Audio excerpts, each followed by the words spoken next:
Good morning, everybody. Welcome back to Crypto Warehouse. My name is Mike. It is the 20th of December, and this is a special stream. Last night, we had our Wolfies competition, our Wolfies quiz. Tariq won, Mary won, Samurai Smart won. A great night was had by all. And for those of you watching on Binance today, we're going to be doing the Wheel of Fortune either today or we're going to do it tomorrow and then publish that on Binance and then pay out all the people over on Binance. But today we are going to be talking about the logo and name you can see on the screen now. And also, if I do this, you will see. We are here to talk about Maple Finance. And I did a kind of a review, I think, at the end of September. I think I did a Q3 review at the end of September. And now we're nearly at the end of Q4, we're nearly at the end of 2025. I basically want to go through everything to do with Maple Finance, step by step. From where they started back in January, all the way through to December. And there's a lot to go through. So a lot of it is going to be bullet points. I have probably compiled a list of about 30 or 40 links, which I just don't think we're going to get through in an hour. And I don't want to keep you here so close to Christmas. I don't want to keep you here for 2 or 3 hours to go through it all. So we're going to go through it as quickly as we can. But we're going to break this down. We've got January to April. That's kind of like the start of the year where they were still building the partnerships. Then we're going to look at May, which was a big month. We're going to look at June. We're then going to look at April to June as a Q2. We're going to look at July to September, October, November to December, and then we're going to look at key partnerships. I'm going to go through what they are as well. And on top of that, we're going to have a look at the syrup chart, because obviously syrup, we at one point were at 58, 55 cents. Now I think we're down towards 28, 30 cents. So we're going to be having a look at that as well. A few good mornings to Bain. Good morning to Tariq. And there's a lot of people over on Binance watching. Wesker X was here last night. Asada, Triple B, good morning.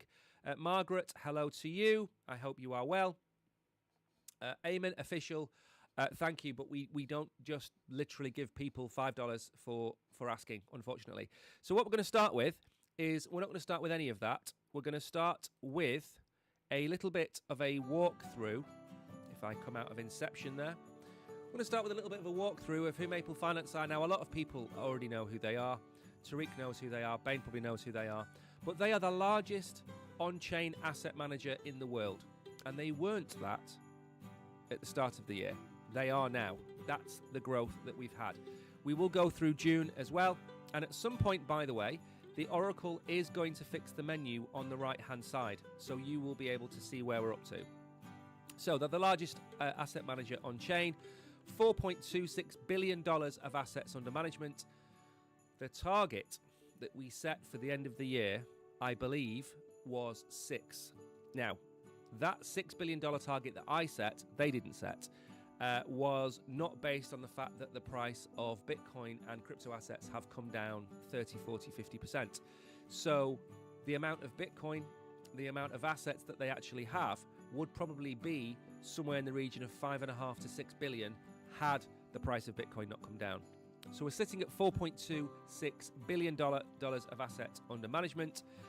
The current Syrup USDC USDT yield is 5.1%. And again, something to bear in mind about this when we talk about it, that APY changes depending on the demand, depending on the supply. Sometimes it's 6.3%.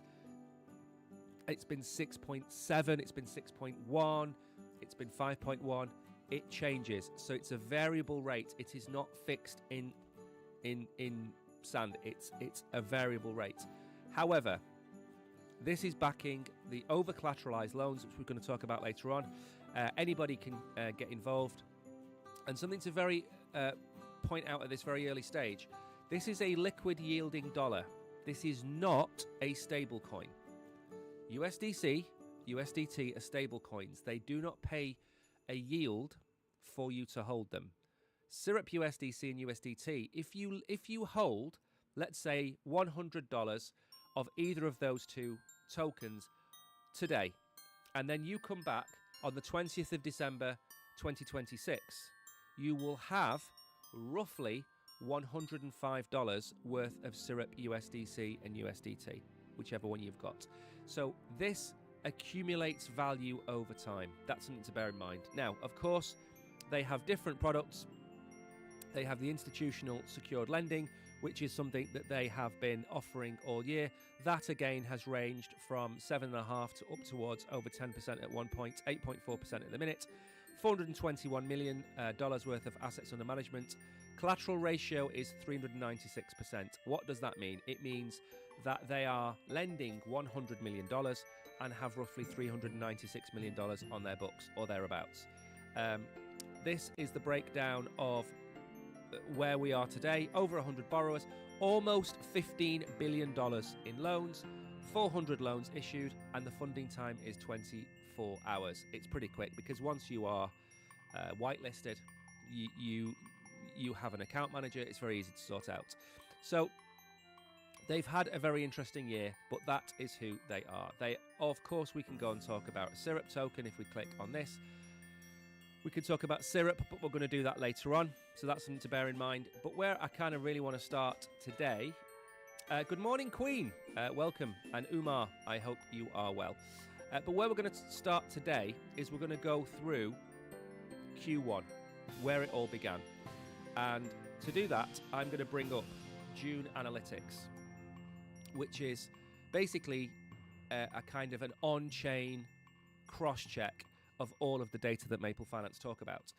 And I think it's important to have independent third-party information. So whenever I do a monthly review on Maple Finance, whenever I do a monthly review of WolfSwap or anybody else, I always go and look at DeFi Llama, I go and look at June. So I know somebody commented the other day under one of my Maple posts about the fact that the revenue was not what I was saying it was.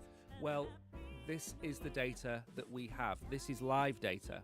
So the data that you're looking at, which is on Binance, is more than likely out of date because this is in real time.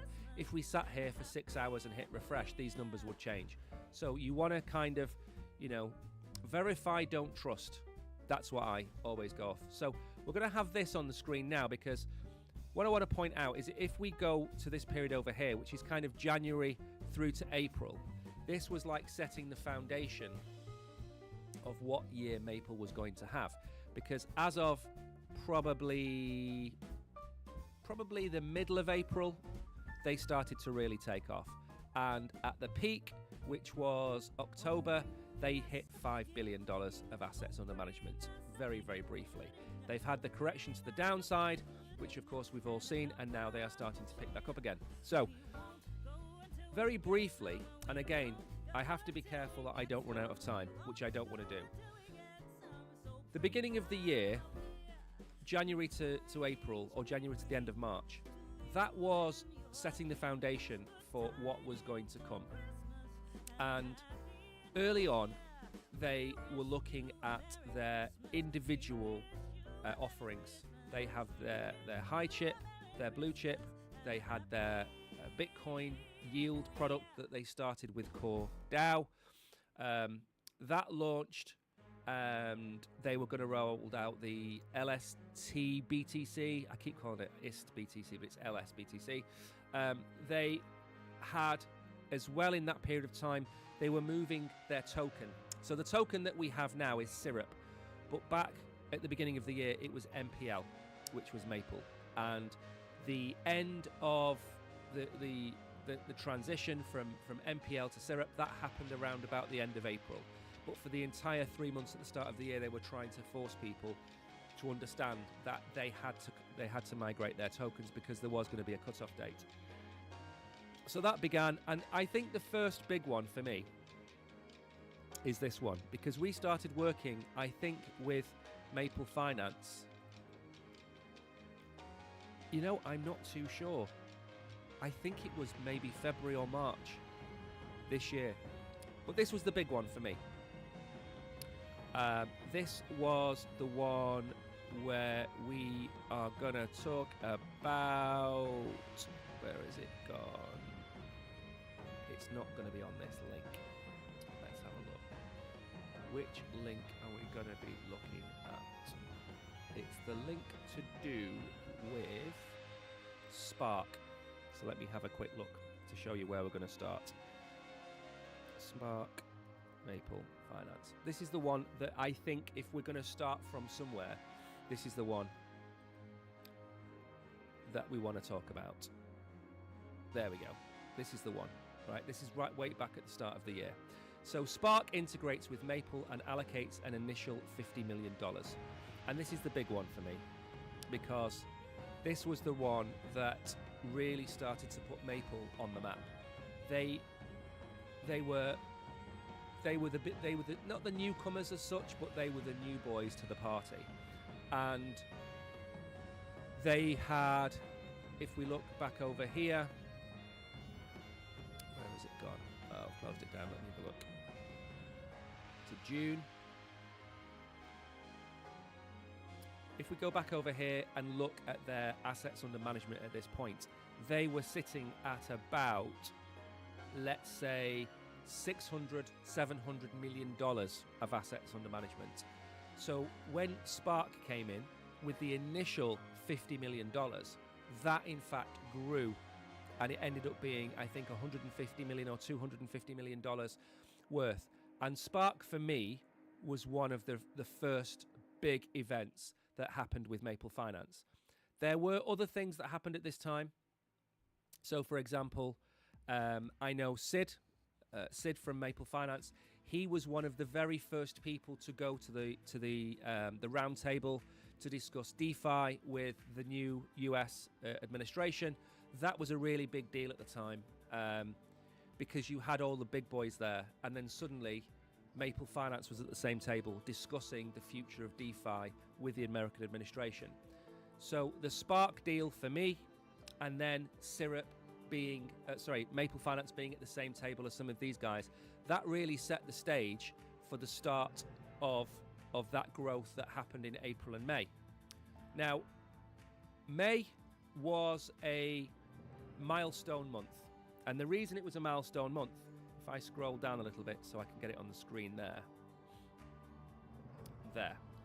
So May was the month that Maple Finance broke $1 billion of assets under management. That was the first time they'd ever done it.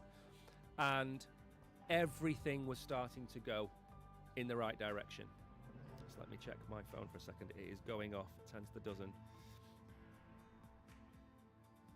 Okay. Perfect.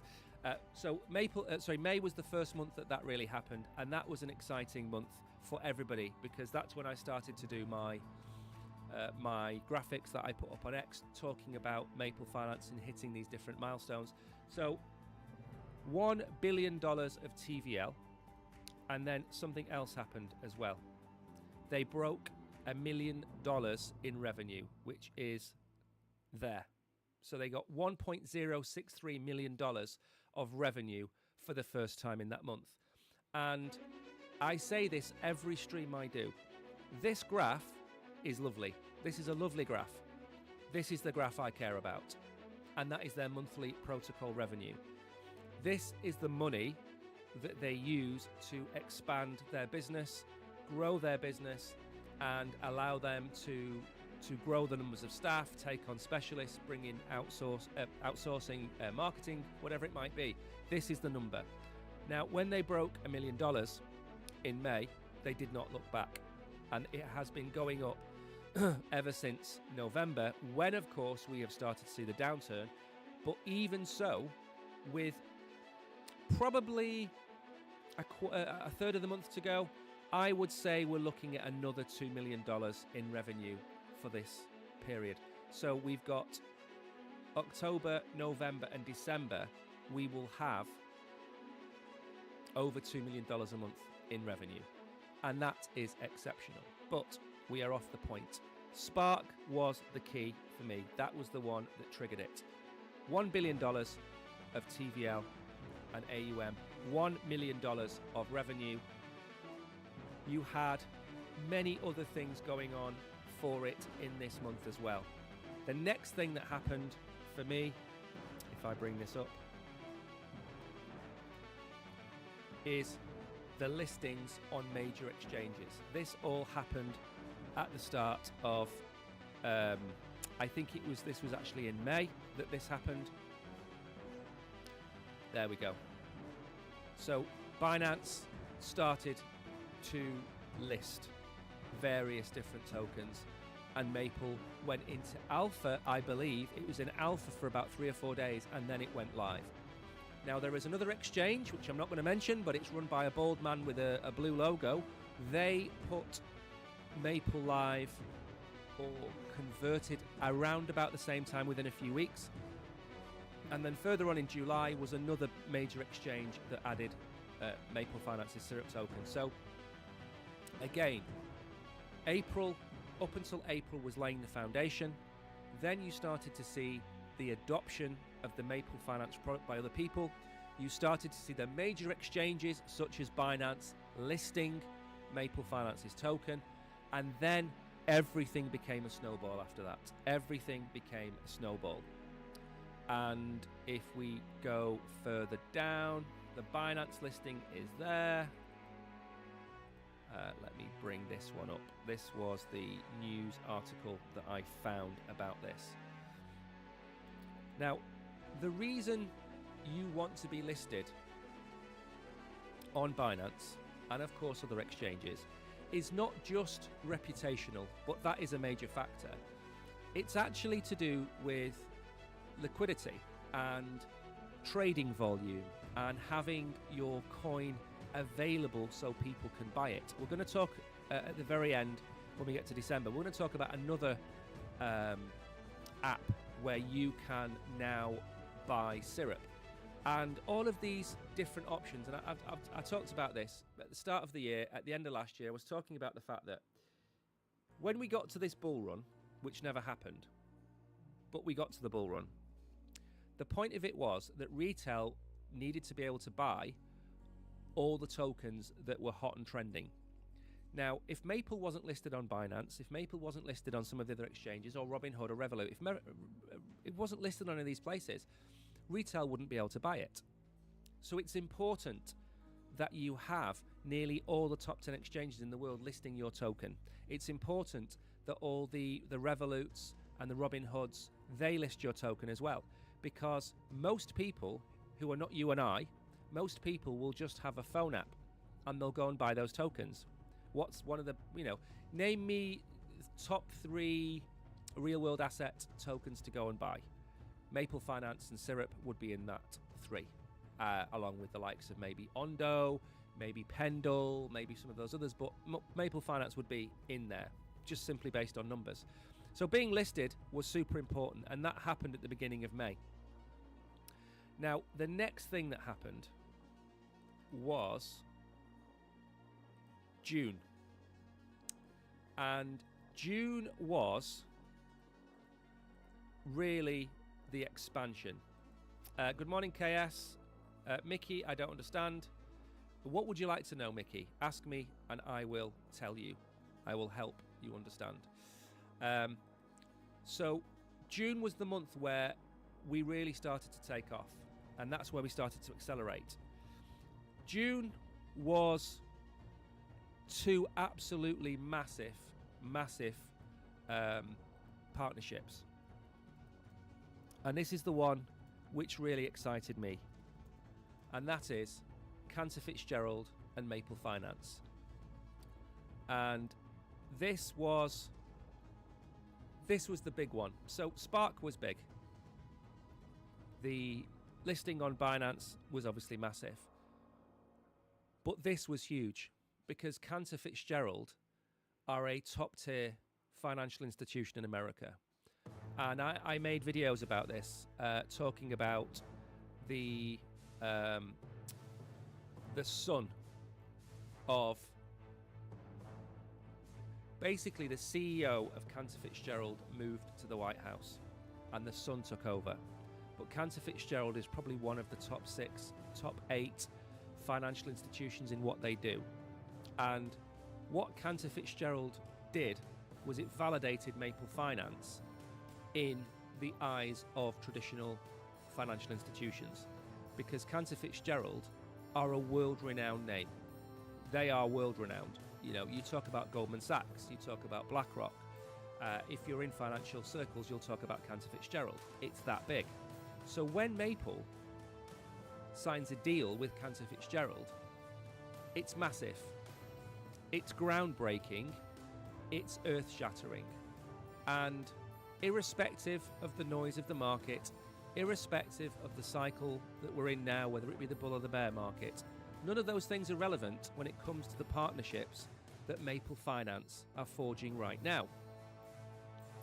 And the biggest example I can give you of this is Chainlink spent 4 or 5 years building partnerships with everybody, from the credit card processors, Visa and MasterCard, to the banking institutions, to the different blockchains, and they created probably an unassailable lead in terms of what they do, in terms of their Oracle status, in terms of their CCIP. Maple Finance is on that same path as Chainlink. They are on the path of forging these relationships now when there isn't anybody else. There are people, there's Arves of this world, there's the Morphos of this world, yes, I know.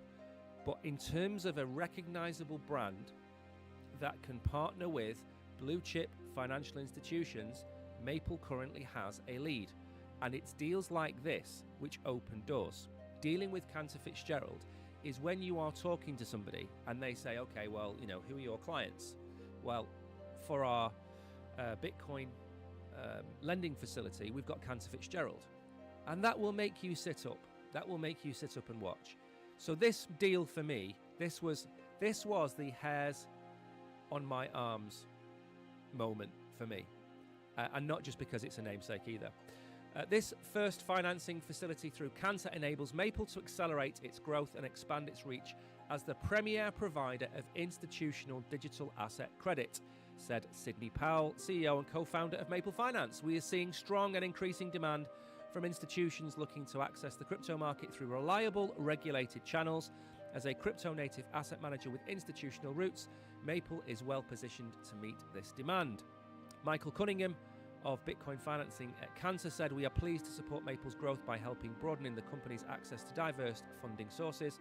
Through our Bitcoin financing business, we're excited to unlock Bitcoin's future on full potential. Now this was $2 billion in financing. Maple's selection as an inaugural borrower under this program underscores the company's institutional credibility and market-leading position in crypto credit markets. This was a big deal for me, just to be partnered with Cantor Fitzgerald. And again, this is at the end of May, beginning of June. The next goal was the TVL. We're going to go through this one now. The TVL towards the end of June was the end of Q2. And again, this was another stellar month for Maple Finance. $2.6 billion of assets under management. That was up 231% from Q1. Remember, in Q1, they were at $700 million. $3 million in quarterly revenue. They're almost doing 2/3 of that a month now. They'll probably break $3 million a month in revenue going into the beginning of next year. 15 million paid out in interest, and 689 million is the Syrup's fully diluted valuation. So, a stellar month, which was Q2. And again, I can't show you my notepad, but there are many other things we can talk about. For June, we can talk about the fact that their revenue growth. We can talk about the fact that Syrup USD, their flagship product, that came in at $1.9 billion of assets under management. So that was a solid month as well. And they hit $8.4 billion in total loans. So Q2 was a good period of time, right? It's 25 past 11. I think we're doing okay. I think we're halfway through the year, which means I will have time to talk about the chart of Syrup. I will have time to talk about the future, what's going to happen at the beginning of next year. So everything is good. I'm just keeping an eye on this. You want to make a house? Absolutely lovely. I can't talk about you making a house. But please, if you've got any sensible comments, please drop them into chat and we will have a look at them. So if we're going to move forward to July to September, there was a proposal which was MIP 018, and that proposal was to increase Syrup buybacks to be 25% of revenue. Now, revenue down here, for example, what that means is that in this month here, they would use $525,000 of their income to go and buy back Syrup tokens. Now, I am not a massive fan of buybacks, and I will be honest about that, because I kind of understand, from my, stocks and shares days, companies do buy back their own shares and they put them into the company treasury. So they do that, yes. And it does help the price, of course. It reduces the supply of Syrup tokens and it increases the size of the treasury. And again, I fully understand why they've done it. And over a long period of time, it will help growth, because as the price of Syrup token has come down with the market, their revenue has increased. So whereas they might be able to buy 5 million tokens 4 months ago, they might be able to buy 2 or 3 million tokens today. So it does make a difference, absolutely yes. But I am not the biggest fan of it. I'm not at this moment in time. So the Syrup buybacks are now 25% of revenue at that time. The asset under management milestone was heading towards $4 to $5 billion. So if we go back over here and we start to go towards this area here, you'll start to see that they are hitting $4 billion at the end of September. We were talking about $500 million back in February. So we have grown 8x in that period of time, which is stellar. And as again, I've said in many, many videos, one of the things to understand is this looks like a pump and dump. The chart, because of the 45-degree or whatever you want to call it, 55-degree incline here, it looks like a pump and dump where you're just waiting for it to collapse.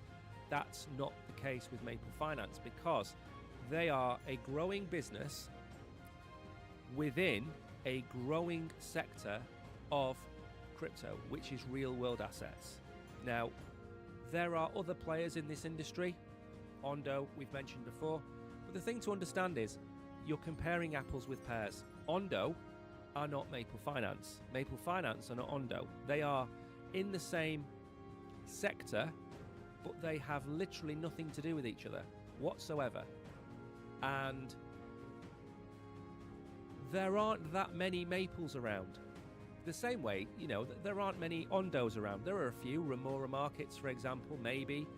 But Ondo is in its own little niche. Maple is in its own niche as well. So even though they're in the real world asset market, they are all grouped together. They're really not competitors. In my opinion, they're not competitors. But it's good to show various different benchmarks against each other. So what is Ondo's assets under management? What is Maple's? What is Ondo's market cap of its token? What is Maple's market cap of its token? So you can do a little bit of comparison, because again, I'm showing you all these numbers and you could be sitting there going, that's great. but where is the benchmark? How do we compare Maple Finance to anybody else? And even though Ondo is a completely different business in a different niche, you can still look at things like TVL, assets under management, revenue, and then look at the token price and the token growth. And you can do that, yes. So even though they're different, technically you could argue that they are the same. Now, we're going to move on a little bit. As I said, I have a lot to get through, and I really, really do not want to overrun too much. I want to get through it as much as possible. But the story so far in the first 6 months, incredibly big partnerships. I keep forgetting, can't I? There we go. Incredibly good partnerships. Incredibly good deals for Maple Finance in terms of brand recognition and the growth in that TVL. They are all pointing upwards, and they're all basically showing Maple is on its next leg up, its next stage of evolution. So to run through some of the things that happened in kind of September and October, this is where we say in the north of England, this is where it really kicks off. We have Plasma, which is a stablecoin blockchain. We have Aave, which is the biggest DeFi platform in the world, integrating Syrup USDX into its different Aave markets. We have the buyback being approved, and at the same time the staking being sunsetted, so no staking rewards. So what they're doing is they've reduced the emissions of Syrup token, and they're increasing their buybacks, which in turn will increase the value of Syrup. They also hit $5 billion of assets under management in October, and this was probably peak. This was the top of the market. This was when Bitcoin was at $126,000. This was peak. $5 billion of asset under management. That was the target. I think $4 billion might have been the target for the end of the year, but they increased that to $5 billion, and it was hit in October. Now, clearly, we didn't expect the bull run to finish in October. We expected it to finish in November. We had the target of hitting $6 billion by the end of 2025. The bull run came to an end, October the 10th or whatever day it was, and then we've been on a kind of retracement to the way down. Now, by all means, we can have a fresh run. I'm not saying that we are going to go down and to the right for the next 12 months, but we are 2.5 months into the bear market, if you want to call it that, and the assets under management still stand at 4.26 billion. So considering the market has fallen a third, assets under management have fallen 15%. So they're growing in terms of size. It's just the assets, the Bitcoin, if you like, that are on the loans, they have fallen in value. So their AUM has fallen in value. And obviously some companies have closed as well. One thing that we've not covered in here is the crash that happened, where there were several margin calls made on Maple Finance's clients. All of those calls were answered, and either the loans were repaid or they added collateral to those loans. Again, I've covered that in another video where we talk about the fact that Maple Finance became a stronger company because of that crash. The crash that happened probably about, actually I don't know if it was about here, the crash that happened on Liberation Day because of Donald Trump, that was the second crash of the year. So we had the Donald Trump's Liberation Day, which was the tariff announcement, and then we had the liquidity crash, which happened. And both of those events didn't stress test Maple Finance, but they showed why Maple Finance has got the procedures in place that they have to stop any real problems for their clients. So they had 18 or so clients, I think, were called. A couple of them closed their loans, and the ones that didn't, in the aftermath of that crash, what they did was they actually moved a lot of the collateral from maybe Ethereum and XRP and Hype, they moved their collateral from those assets into Bitcoin, which in theory makes makes Maple Finance in a slightly stronger position, because when Bitcoin comes down 5%, 10%, everything else comes down 20, 30%. So having more of the collateral in Bitcoin is actually stronger for the clients and stronger for Maple Finance. But what it says to me is clients were sitting there, maybe not really understanding their own risk profile. These things happen. Maybe they got close to being liquidated. Maybe they got within 20, 30% of being liquidated and went, you know what? Why are we holding Ethereum? Why are we holding these other coins? Let's just stick to Bitcoin. And I think that strengthened their loan base, their collateral base. So that was a big thing for me. But we're not going to cover that. Good morning, Solo Sky. I hope you are well. Now then, again, that's the one thing I wasn't going to cover. So the buyback is in place. The assets under management has hit 11:35. We've got plenty of time. Fantastic. Now, the other thing that we're not going to mention is we're not going to talk too much about what happened with CoreDAO, because there is a legal case going on. So CoreDAO and Maple Finance, they had their Bitcoin yield product, which ran very successfully for probably about 8 months. And then basically the partnership came to an end. And what Maple Finance have been talking about doing, moving into the future, is having their own Syrup BTC product, which is a yield-bearing Bitcoin product, very similar to Syrup USDX, or sorry, Syrup USDC, Syrup USDT. That's the goal. They're going to have a yield-bearing Bitcoin synthetic asset. Now, again, I don't know when that's going to come, but I think that is the future for Maple, to have their own product like that. So the partnership with CoreDAO has come to an end. They are currently discussing the legalities of it coming to an end. And again, I don't really want to cover that on here because it's not really a year in review, but it would be remiss of me not to mention it.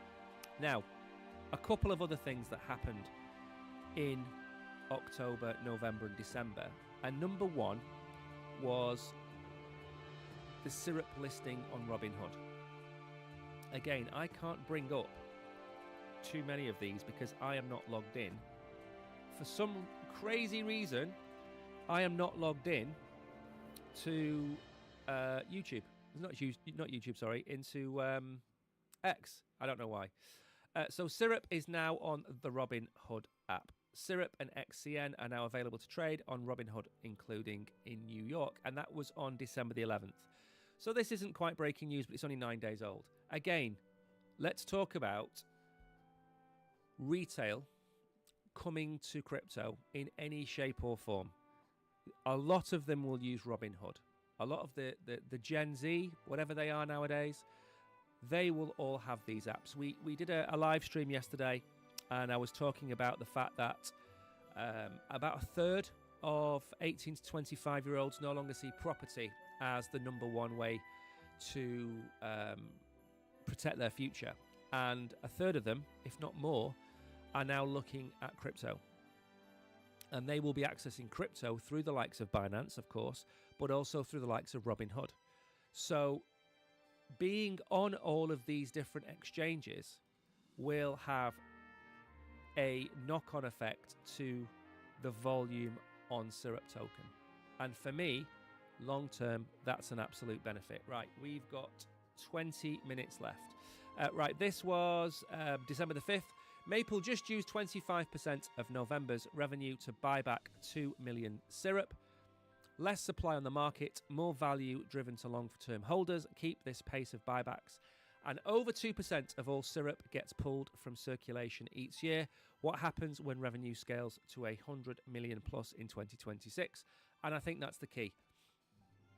The key for me is not looking at this revenue now at, $2 million, $2.5 million a month. When we go to scale $5, $10 million a month, if we're using $2.5 million a month to buy back syrup. That's a lot of buy pressure, a lot of buy pressure. And not only is it buy pressure, it's reducing the supply. So again, I'm not a fan of buybacks when they are done and it will have such a minimal effect on the price of the token, or when it will have a negligible impact on the price. And what I mean by that is, if Maple Finance's market cap, syrup tokens market cap, was $1 billion, and they are buying back $500,000 a month worth of syrup token, it's not going to make a dent at all, no matter how we look at it. Where it really, really does have a massive effect is where revenue is rising and the price of the syrup token is falling. And since October, as with the market, it has been falling. It's now down at nearly 30 cents. It was up at 60 cents. So the revenue has gone up 50% and the value of the token has fallen 50%. So you're buying 100% more of the tokens now than you were 3 or 4 months ago. I see the point then. Absolutely. And like I said, I'm on the fence. I'm not the biggest fan in the world of it. But again, going back to this here, when revenue scales to 100 million plus, and by the way, that 100 million plus is for 2026. They don't mean $100 million a month. They mean $100 million in 2026, which works out about $9 or $10 million a month, give or take a bit. So when it scales to that, that's $2.5 million a month worth of token being bought back off the market. That's a considerable amount of the supply. So yes, I'm all for that. All for that. That was a big one. What was this one down here? Again, I've got so many links to talk about, but I'm just trying to give you a measure of the year that they have had. 11 days into December, Maple has already generated more than $900,000 in protocol revenue. This means we're on track towards another strong revenue month, with 25% being directed to syrup buybacks. Again, another strong month. And again, this will be the last one before we look at key partnerships. And again, trying to get through as much information as possible, but explaining it as much as possible. In 2025, Maple scaled tenfold. The goal for the end of Q4 remains the same, 5.5 billion in AUM and $30 million in ARR. So that is basically about what they're aiming for is $2.5 million in revenue in December and 5.5 billion in assets under management. Now they're currently sitting at 4.26. Now if Bitcoin rallies 10%, gets back towards $103,000, then yes, I see them going back over 5 billion.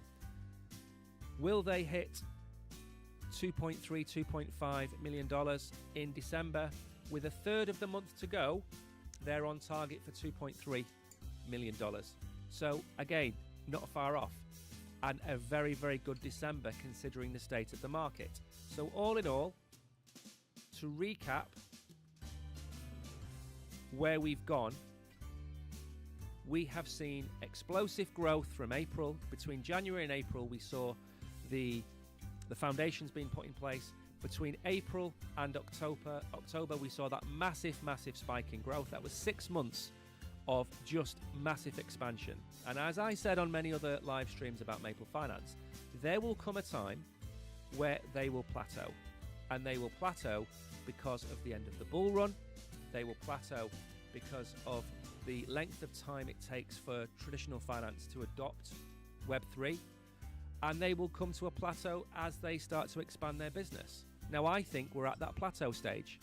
October, November, December, I think they've plateaued, but they're plateauing it.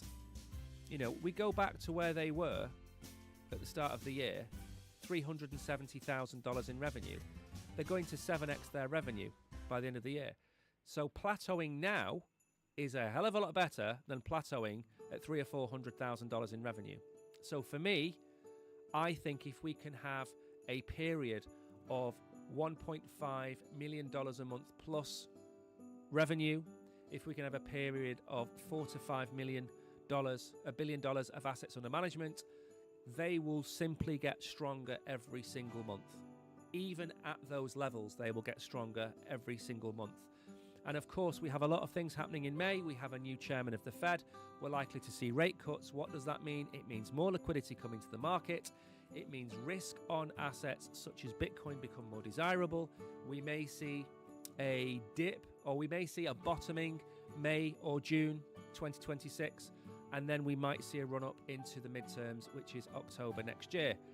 But either way, whether the price of Bitcoin is $80,000 or $120,000, Maple simply moves in loans.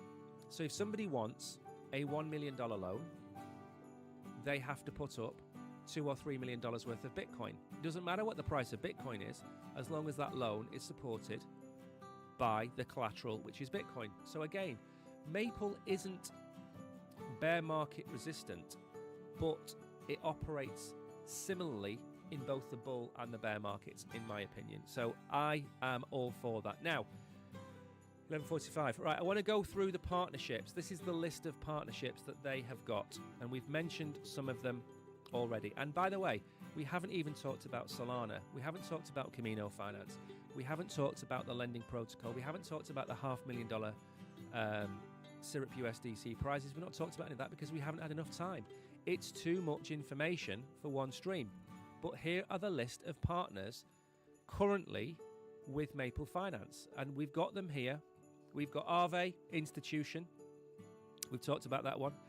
Bitwise and Cantor Fitzgerald. TradFi Expansion. We've talked about that one. Core Foundation, which was the Bitcoin yield product. That's obviously come to an end, but that was around for about 8 or 9 months of the year. Chainlink was involved in the Solana connection that they did, so they're working with Chainlink. Plasma, which is the stablecoin blockchain, which again was a big partnership. We have Spark, we have Pendle, we have many more DeFi integrations. All of those things happened in 10 months, 10 or 11 months. So you can kind of see why I am so bullish on Maple Finance. And let me close some of these things down. We are going to go and have a look, by the way, at the token while we are here. And then I'm going to give you my conclusion. Right, if you are watching this, say hello in chat. Farouk, hello. Chico, hello. Blair, hello. I hope you are all well. Zoe, I hope you are well. Right, so Syrup. So the two things I've got left to talk about. Number one is the Syrup token price. And number two is the future. Now, I do not know why the Oracle insists on having a white screen to blind me. Okay? I don't know why he does that. Let's wait for these things to load. Okay, so let's zoom out a little bit. This is the listing on Binance. The listing on Binance took the price from about 14 cents all the way up to a peak. It wicked to 67 cents. We're currently at 31.5 cents. So we are over double the listing price over on Binance. And obviously Binance makes a massive difference to the price.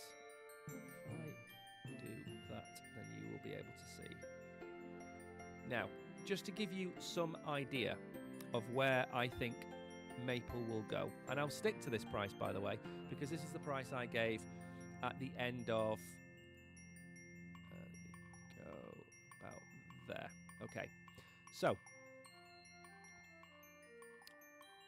my target for Maple Finance in the not too distant future, which was supposed to be the end of this bull run, by the way, is $1.20, thereabouts.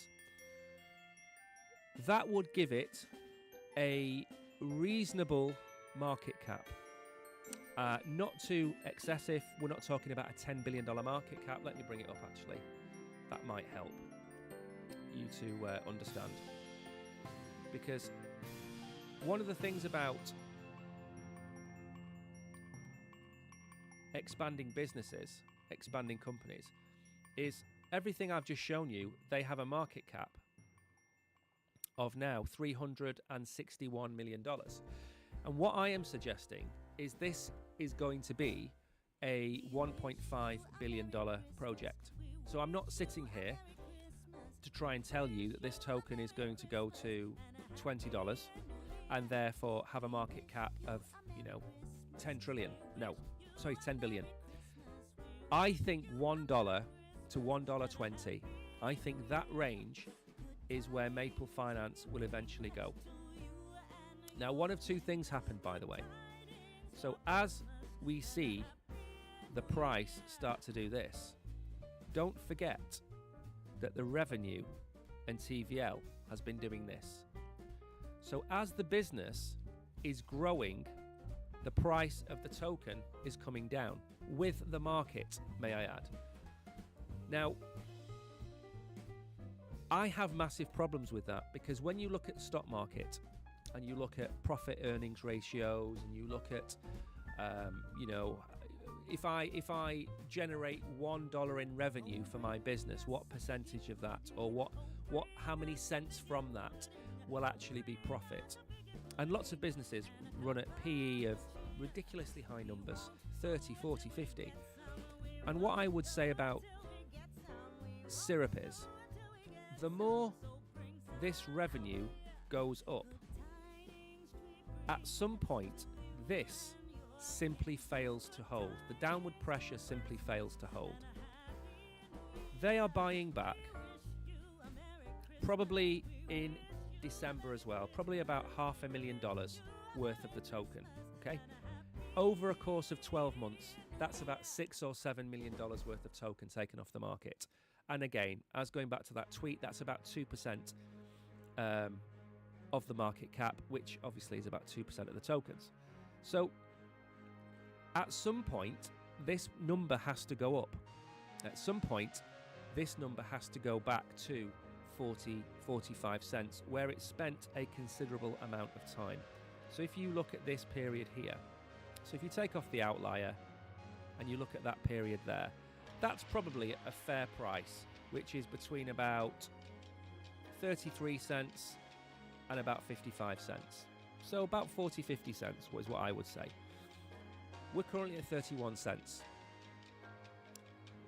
Given the state of the market right now, I will never sit here and tell anybody to go and buy any token, because I don't give financial advice, number one. And number two, there is likely to be downward pressure on the entire market until the macro changes. And, listen to Raoul Pal. Macro will change when we get liquidity. We have, according to Raoul Pal, $7 to $10 trillion worth of liquidity, or whatever it is, coming into the markets. A little bit of that will come into crypto. Rate cuts will happen. The risk-averse assets. Am I not signed in? Give me 1 second. I can't sign in. I think what happened is I've been logged out of everything on this browser. I am in this, but for some reason I'm not. So let's hope that goes away. If it doesn't, I'll just switch screens. So what I would suggest the best course of action would be is to create a favorites list of tokens, and certainly look at Syrup to be added to those list of tokens. Now, we could argue that this is a bottom, but we could also have argued that this was a bottom and then that happened. We could argue that this broke and then fell down again. We can argue whatever we want. We can make up any conspiracy theory that we want. But at this stage, everything in the market is either coming down or finding a bottom. Now, we've had a very, very nice spike here, which has taken us from 27 cents to 32 cents. That was a very nice spike indeed. But it's going to take more than that to bring the price back up to here. And we need to wait for the market to change. And that might not change till May. So what I would say is make a list of tokens that you want to get invested in. Make a list of tokens that you want to keep an eye on and watch them. Now, if, for example, Syrup starts to come into this range here, okay, let me just point out there, okay, So if syrup comes into this range here, just remember that its revenue is 5 times higher here than here, yet the token price is the same. So personally, I would be absolutely loading up on syrup between 20 and 25 cents. We may never see that again. Of course we may never see that again, but given that I don't think we're going to get anything else out of this bull run other than maybe we get some kind of relief rally, as I said before, maybe Bitcoin goes back to 103, 104,000. For me, I'd be looking to accumulate syrup at below 30 cents if we ever see it again. And where I would look to take profit, because this is all about taking profits, of course, I would be looking to take profits. But you can't say any token is undervalued right now if we're in a bear market, because it will go lower. It will be more undervalued at 25 cents. It will be a lot more undervalued at 20 cents. Of course, all of these things will make it undervalued. We can look at XRP at 30 or 40 cents. And I was saying the same thing about XRP. And then that ran up to 368. I was telling people at the start of this year that there is no way that Ethereum, given what the ETFs are doing, is going to stay at $600 to $800, and it ran up to $4,600. So I can say these things, and they will probably come to pass. But I'm not going to say them about every token. I'm only going to say them about the tokens that make revenue, such as Hype, Aster, Ethereum, of course Solana, and the top coins. Syrup falls into that bracket. Look for projects that generate revenue, and then when they generate revenue, make sure they generate a profit. That should be your goal, to find projects that make revenue and therefore make profit. And there's loads of other ways of wrapping that up, but that for me really is what you need to be looking for. Now, we're going to go on. We've got a few minutes left. Good morning, Solar Sky. I think Maple Finance is the real deal. Fully loaded in terms of investment strategies. Again, one thing to bear in mind is, if you've got $100 in your portfolio, $50 to $60 of that portfolio should be Bitcoin. And I don't care who you are, it should be Bitcoin. It is the only crypto asset which is a true crypto asset. Of the other $40 that you have in your portfolio, you should be looking to allocate probably $5 to $10 to, say for example, Maple Finance. Okay? But you need to have 7 or 8 tokens in your portfolio if you want to be have a slightly diversified portfolio. You want some Chainlink, maybe you want some Aster, you want some Hype, maybe you want some Aerodrome, maybe you want some Ethereum and Solana and some XRP, of course. So when we talk about these projects, I don't expect you to go all in on Maple Finance. I don't expect you to go and buy 100% of your portfolio allocation and put it into Maple Finance. That's not how it works. It should make up a very solid percentage of your portfolio. And I mean 5 to 10%. I don't mean 40 to 50%. And I'm talking in hundreds, because there are people out there that only have $100 in their crypto portfolio. But if we've got $100 in our crypto portfolio today, in 4 or 5 years' time, if everything goes to plan, that's going to be worth $500 to $2,000. That's the point. That's how you accumulate wealth. You come to crypto thinking you're going to get rich quick. You're going to get burnt. You come to crypto with a 5 to 10 year horizon and you're going to get rich as long as you buy the tokens which are associated with projects that have profit, revenue, roadmap, good team behind them, and then Bitcoin. Everything I've just said, and then Bitcoin. That should be your portfolio. So that's kind of what I wanted to talk about. But then what I also want to talk about now is the future.